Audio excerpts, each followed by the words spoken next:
Louvado seja o teu santo e poderoso nome. Amém. Amém. Agradecemos, ó Pai, a presença do teu Santo Espírito que já está entre nós. Amém. Continue conosco, para os nossos corações esta manhã. É o que te pedimos e agradecemos no doce nome de Jesus. Amém. É um prazer muito grande estar aqui de volta junto com os irmãos. Eu sempre fico muito feliz de estar aqui com vocês. Vocês sabem que eu gosto de lugar assim, né? Pequeno, aconchegante. Então é muito bom ver a irmã Giovana também, tempo que eu não a vi, que bom que ela está bem, né? Graças a Deus. Fico muito feliz aqui, tem sempre muitas crianças, né? As crianças, elas trazem alegria, trazem um pouquinho de alvoroço também, mas um ambiente sem criança é muito sem graça, né? As crianças trazem vida ao ambiente. Por isso que Jesus disse, né? Vinde a mim, né? Todas as crianças deixarem, né? Que elas cheguem, que nós temos que ser como elas para herdarmos o reino dos céus. Queridos, vamos abrir as nossas Bíblias no livro de Apocalipse. Nós hoje vamos falar de porta aberta. Portas que quando Deus abre, ninguém fecha. E quando Ele fecha, olha, os irmãos estão a parte do assunto da mensagem. Que maravilha! Quem encontrou e deseja ler para nós Apocalipse capítulo 1, verso 3. Apocalipse, último livro da Bíblia, no capítulo 1, verso 3. Bem-aventurado aqueles que ouvem a palavra da profecia e guardam as coisas dela escrita, pois o tempo está próximo. Amém. E o verso 10 e 11 continua assim ainda, ó. O 10. Achei-me no Espírito no dia do Senhor e ouvi atrás de mim uma voz forte como de trombeta dizendo: escreva no livro que você vê e mande-o às 7 igrejas: Éfeso, Esmirna, Pérgamo, Tiatira, Sardes, Filadélfia e Laodiceia. Então aqui está dizendo que era para escrever uma carta para quantas igrejas? 7. Mas nós não vamos falar das 7 igrejas hoje. Iremos falar de apenas 3 igrejas. Dessas 7, iremos falar de apenas 3 igrejas aqui mencionadas. A primeira coisa que nós precisamos entender é que essas igrejas, elas realmente existiam. Não porque o livro de Apocalipse e as profecias tem muito simples, né? Mas nesse caso aqui é real. Existia essas 7 igrejas. Então, hoje diz que escreve, né, a carta para 7 igrejas. E nós vamos falar e entendemos também que essas cartas, elas tinham 3 dimensões. A primeira dimensão dela era histórica, a segunda profética e a terceira pessoal. Histórica porque essas igrejas existiam, como eu acabei de falar para vocês, e cada uma delas tinha uma característica, né? Profética. Elas é um resumo de tudo que aconteceu e que irá acontecer até a volta de Jesus. E pessoal, Deus quer falar com você e comigo hoje através dessas cartas. Essas cartas foram escritas para a época daquele povo, que eles estavam vivendo naquele momento. Mas a terceira carta que nós vamos falar é a carta que fala sobre você e sobre mim. Vamos ver a primeira carta que está em Apocalipse 2, de 8 a 11. Capítulo 2, é só virar a página aí da Bíblia, né? Capítulo 2, de 8 a 11.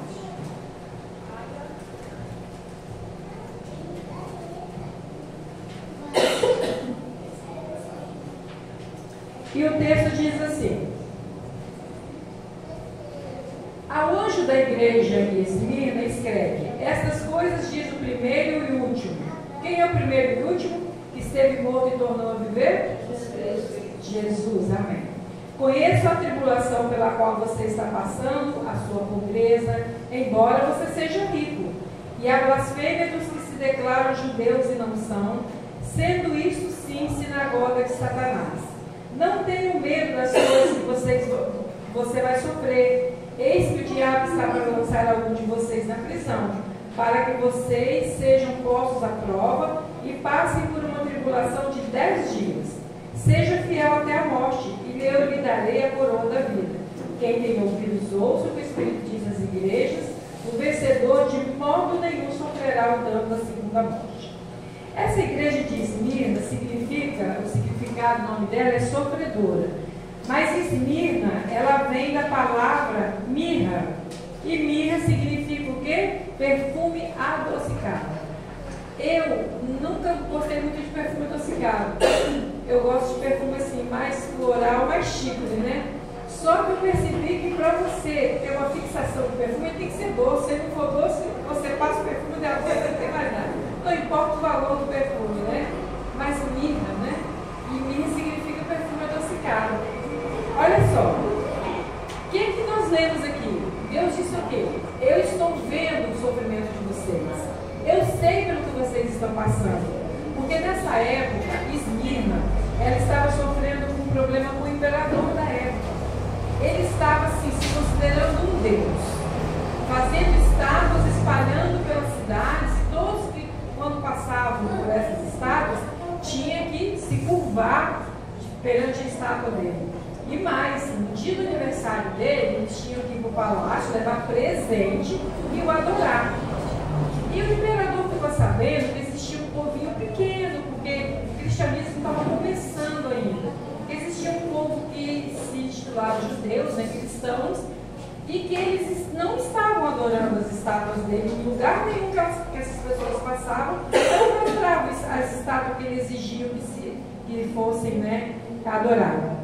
E tinha um detalhe, nós no Brasil usamos muito palavras em inglês, né? A famosa fake news. Usavam de mentira. Olha o que falavam desse povo cristão. O que eles falavam na época desse povo cristão? Eles eram canibais. Sabe por que eles eram chamados de canibais?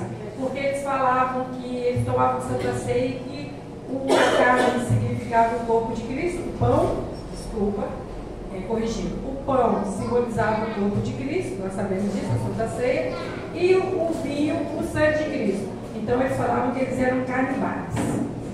Olha só, né? Uma coisa não tem nada a ver com outra, mas é assim que eles eram conhecidos. E também como incendiários. Sabe por quê? Porque eles falavam que o mundo vai terminar em quê? Fogo. Então eles falavam, eles são incendiários. E outra coisa, eles eram libertinosos, eles praticavam libertinagem. Como é que eu falo quando eu chego aqui? Irmã, irmão, porque eles chamavam, nós cristãos, não chamamos uns aos outros de irmãos, então eles estavam sendo vistos como as pessoas que praticavam libertinagem por eles cumprimentarem uns aos outros como irmãos. E muitos cristãos foram mortos por causa disso. Mas o que a carta diz? Que Esmirna era uma igreja o quê? Fiel. Jesus disse o que para ela? Eu conheço as suas lutas. Deus sabe as lutas que você e eu passamos. Deus sabe o que você está passando neste momento. E Ele está dizendo para você e para mim hoje, eu conheço as suas lutas, mas seja fiel. Porque se você for fiel, eu vou te dar. Se você for fiel até a morte, você não vai sofrer o dano da segunda morte. Passaremos até talvez pela primeira morte, mas pela segunda você não passará. Basta ser fiel, porque tu és rica. Não foi assim que a carta disse? Que Esmirna era rica. Você está sofrendo, mas você é rica. E como Jesus se apresentou? Eu sou o primeiro e o último, aquele que esteve morto e reviveu. Esmirna, o tempo profético dela foi do ano 100 a 313 depois de Cristo. E olha que lindo. Eles tiveram um conselho para continuar a ser fiel. Eles tiveram uma promessa que eles não passarão pelo dano da segunda morte. E Esmirna não teve reprovação. E você e eu? Quando Jesus fala para você e para mim hoje, eu sei a sua luta, continue fiel. Você não vai sofrer o dano da segunda morte se você for fiel. Você é rica, porque você me conhece. O tempo será ainda mesmo assim alguma reprovação, que Esmirna não tem. Vamos agora à segunda carta, que é Filadélfia. Filadélfia, ela está no capítulo 3 de Apocalipse, do verso 7 a 13. 3, de 7 a 13, que diz o seguinte: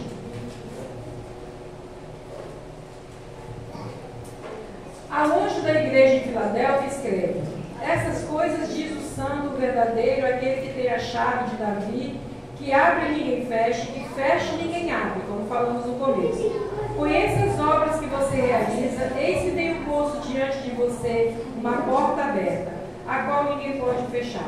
Sei que você tem pouca força, mas guardou a minha palavra e não negou o meu nome.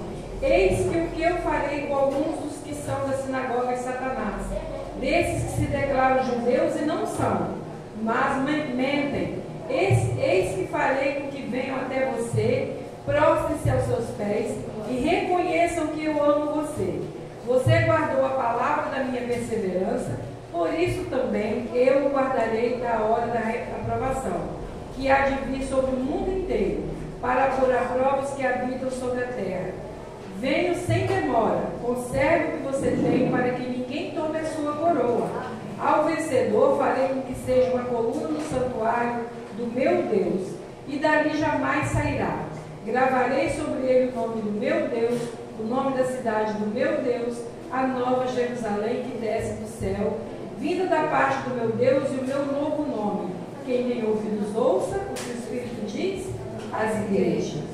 A igreja de Filadélfia, ela significa amor fraterno, igreja de oportunidades. Muitas das vezes nós temos oportunidades, pedimos a Deus oportunidades, recebemos, conseguimos visualizar a oportunidade. Estou falando de mim, aconteceu comigo, porque toda mensagem que a gente faz é para a gente mesmo, né? Deus nos inspira mostrando para nós o que Ele quer de nós.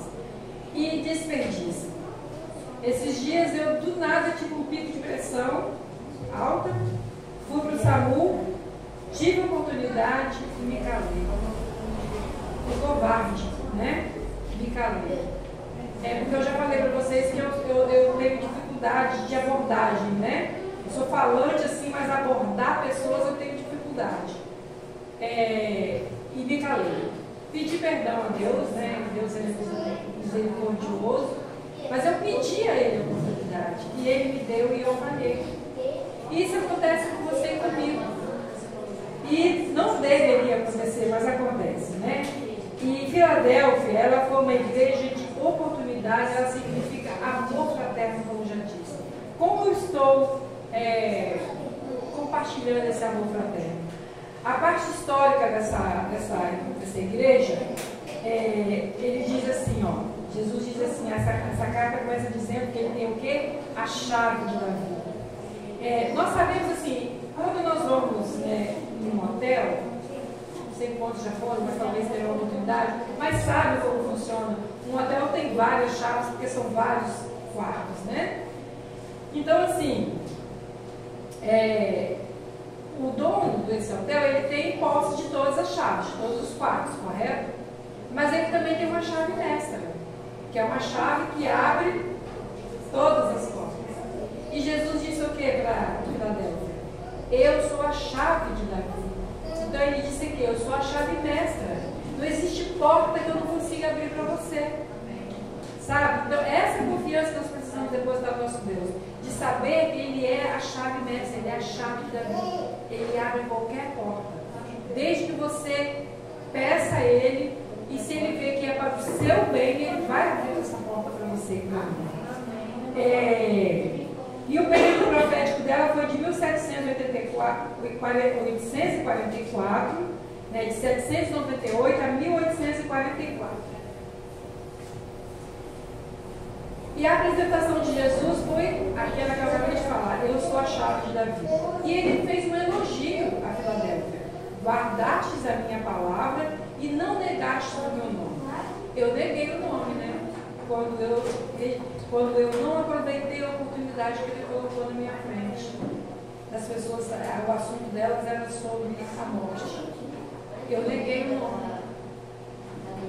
Como nós falhamos, né? Como nós somos falhos. Eu te falho.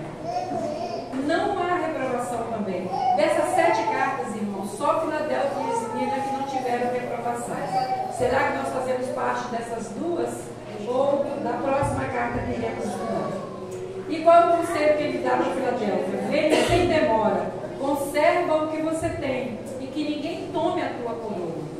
E qual a promessa? Ao vencedor farei coluna de santuário, gravarei sobre ele o nome de Deus. E ela não teve reprovação. Agora a terceira carta é a carta do momento que nós estamos vivendo até a volta de Jesus. Que é a carta de onde? Laodiceia. Está no capítulo 3 de Apocalipse, do 14 ao 22. Vamos aqui à leitura da palavra. Ao anjo da igreja de Laodiceia escreva: estas coisas diz o Amém, a testemunha fiel e verdadeira, o princípio da criação de Deus. Conheço as obras que você realiza. Deus conhece muito bem as obras que nós estamos realizando. Que você nem é frio nem quente. Quem dera você fosse frio ou quente. Assim, porque você é morno e não é nem quente nem frio, estou a ponto de vomitar-te da minha boca, de vomitá-lo da minha boca. Você diz: sou rico, estou bem de vida e não preciso de nada. Mas você não sabe que é infeliz? Sim, miserável, pobre, cego e nu. Aconselho que você compre de mim ouro refinado pelo fogo, para que você veja, de fato, rico. Compre vestes brancas para se vestir, a fim de que a vergonha de sua nudez não fique evidente. E colírio para ungir os olhos, a fim de que você possa ver. Eu repreendo e disciplino aqueles que amo.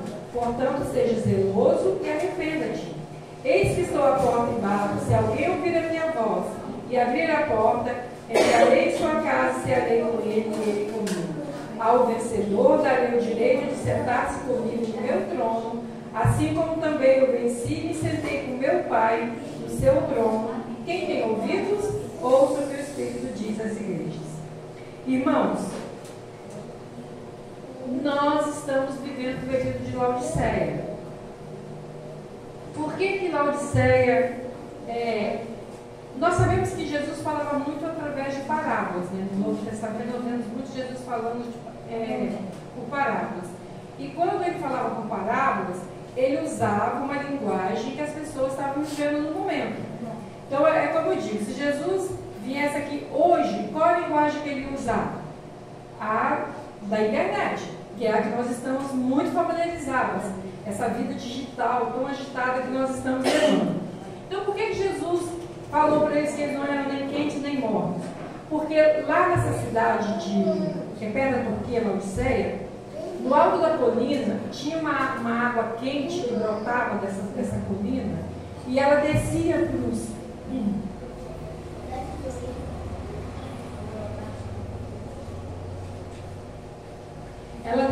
os aqueodutos de pedra até chegar no sul da cidade, no centro da cidade, na parte sul da cidade.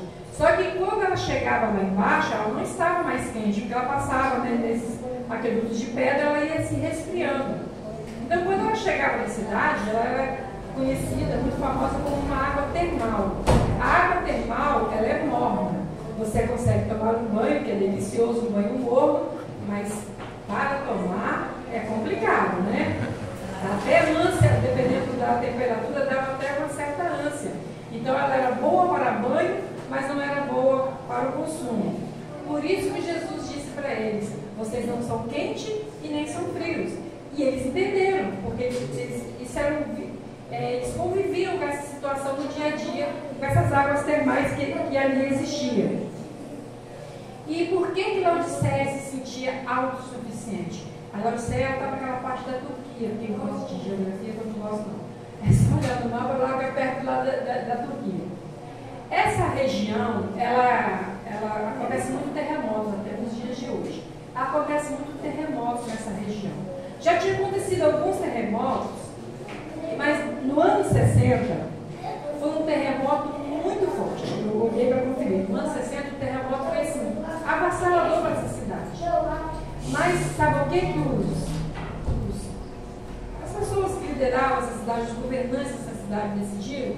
Que eles não iam aceitar a ajuda do Império Romano para poder recuperar, reconstruir a cidade. Eles tinham autossuficiência, eles tinham condições financeiras de se reconstruir sozinhos, apesar de ter sido avassalador o terremoto do ano 60. As cidades vizinhas todas aceitaram a ajuda do imperador, menos Laodiceia.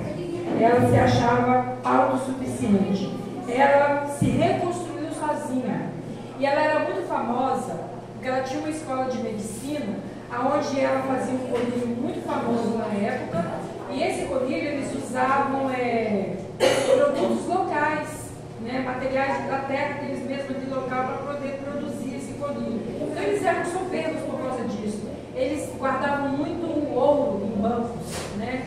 Então eles tinham muito ouro, então por isso que eles se achavam ricos. E eles também tinham uma lã negra, muito macia, uma lã preta, muito macia e muito cara, muito rara.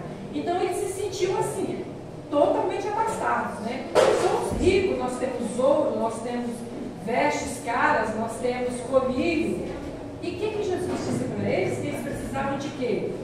Exatamente, de colírio, vestes e ouro. Está você nessa situação, achando que temos o suficiente, conhecimento da palavra de Deus suficiente? Nós vimos a lição da escola sabatina essa semana que Moisés estava crescendo no conhecimento até chegar o seu rosto brilhar, resplandecer de tanto conhecimento que ele tinha de comunhão com Deus. Laodiceia precisava disso, mas eles não reconheciam. E ela teve elogios? Ela não teve elogio. Muito pelo contrário, né? Ela teve reprovação. Onde Jesus disse para ela: compre de mim ouro, colírio, vestes. Mas ela teve uma promessa, que ao vencedor, né, receberá a herança eterna, que é viver com Jesus. E a repreensão? Jesus, ele repreende a todos quem ele ama. Quando Jesus nos repreende, é simplesmente por amor, para que nós cheguemos ao arrependimento e nos preparemos para o encontro com ele. É triste, né, saber que Laodiceia é a que nos representa, e essa não teve elogios, mas a porta está aberta. Irmãos, quando a Bíblia se refere em porta aberta, ela está se referindo a trabalho missionário. Não é também só de coisas, trabalho missionário, coisas materiais também, mas ela enfatiza mais quando você sai para levar a obra de Deus, o Evangelho eterno para a salvação das pessoas. Porque o desejo de Jesus para nós é sempre o quê?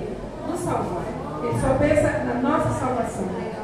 E Apocalipse 3:20 diz o quê? Que ele está na porta batendo. Só que se Jesus está batendo na porta do meu coração, significa que ele está onde? Do lado de fora, né? Então que nós possamos pedir a Deus que ele não bate nossa porta, mas que ele more dentro do nosso coração.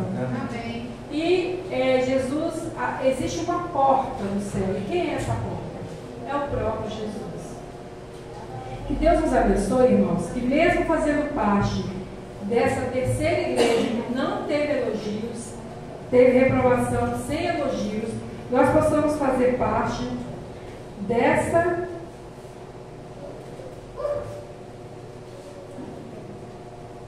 que nós possamos fazer parte dessa conquista a cada dia, de buscarmos o colírio, mas que vem do alto, do ouro que vem do alto, que é a fé. Nós falamos muito sobre fé, né, irmão, chamando na hora da escola sabatina, porque é o que nós precisamos, é confiar, igual a Ana Elisa falou, é confiar, ter fé que Deus está no controle das nossas vidas. E vamos, para encerrar a mensagem essa manhã, cantar o hino 302.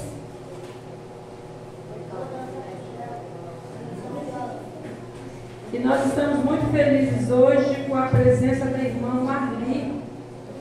Você seja muito bem-vinda, minha amada irmã, aqui na nossa igreja.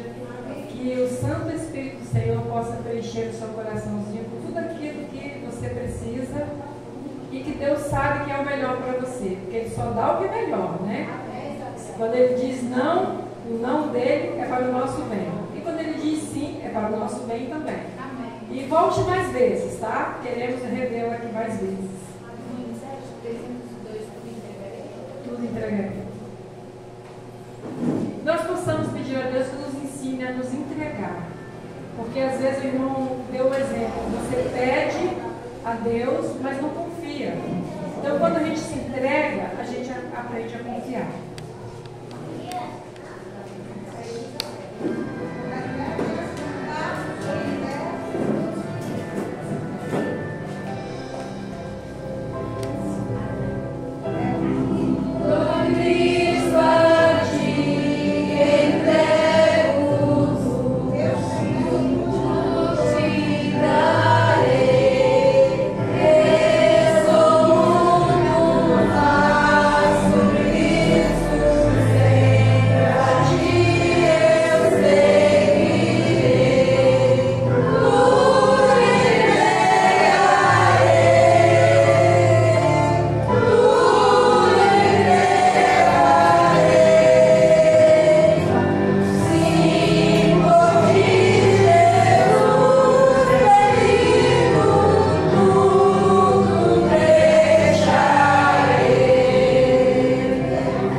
Queridos, às vezes nós acabamos de cantar que Deus pede que nós entreguemos tudo.